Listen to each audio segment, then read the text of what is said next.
बड़ा अच्छा लगा, इसलिए एक नया प्रयोग रायबरेली में परमात्मा ने मुझसे कराया।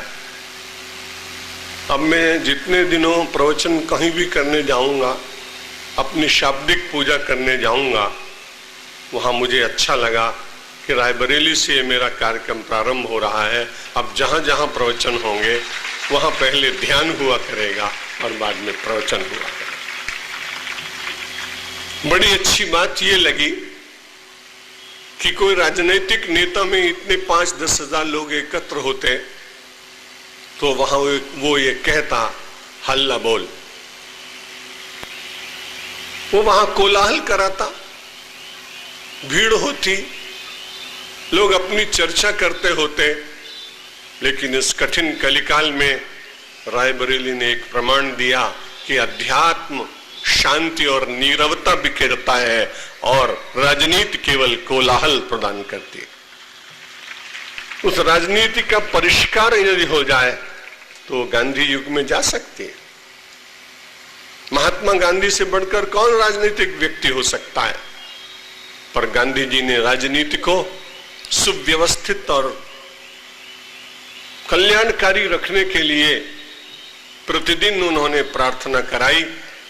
चाहे फिर वे अबुल कलाम आजाद हो, चाहे पंडित जवाहरलाल नेहरू हो, चाहे सरदार पटेल जी हो, चाहे सरोजनी नायडू हो, चाहे आचार्य कृपलानी हो, चाहे सुचेता कृपलानी हो, चाहे बीसी राय हो, चाहे उछन राय ढेबर हो, और चाहे और परवर्ती दूसरे लोग उनके साथ काम करने वाले।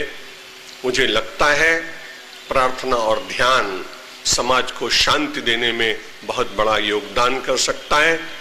अब मैं आपकी पूजा प्रारंभ करूं और अपने मंगलाचरण के साथ आपको कुछ निवेदित करने का प्रयत्न करूंगा। ओम विश्वानुदेव सवितर दुरितानि परासु यद्भद्रम तन्नयासु। ओम शांति शांति शांति। समस्त विद्वद्वृंद, बंधुओं और मातृशक्ति, 3 दिन से मुझे बहुत मालाएं मिल रही और मैंने सोचा कि इतनी मालाएं, तब पता लगा कि 75 किलो की थी। हर दिन 25-25 गुलाब के माला। मेरा तो ऐसा लगने लगा कि मैं आपसे निवेदन करूं कि आप सब भी सन्यासी बन जाओ तो कम से कम इतनी बड़ी बड़ी मालाएं तो आपको मिलेंगी। लेकिन है बड़ी कठिन बात। स्व का समर्पण करना परमात्मा की कृपा के बिना संभव होता नहीं। मेरी अपनी कोई विशेषता मैं कभी मानता नहीं, पर 3 दिनों में बहुत प्रशंसा सुनी, बहुत मालाएं पहनी, बहुत प्रशस्तिगान विनय द्विवेदी जी ने किया। तो मुझे लगता है कि मेरा थोड़ा सा पुण्य क्षय हो गया। जब कोई व्यक्ति अपनी प्रशंसा बार बार सुनता है तो हमारे शास्त्र कहते हैं उसके पुण्य में कुछ कमी आती है। आपने तो बड़े आनंद पूर्वक किया, उत्साह से किया, श्रद्धा से भर भर कर शब्द बांटे। लेकिन मुझे भी तो देखना चाहिए कि यदि मेरे कोश में कुछ कमी हो गई हो तो मुझे बहुत विचार करना चाहिए।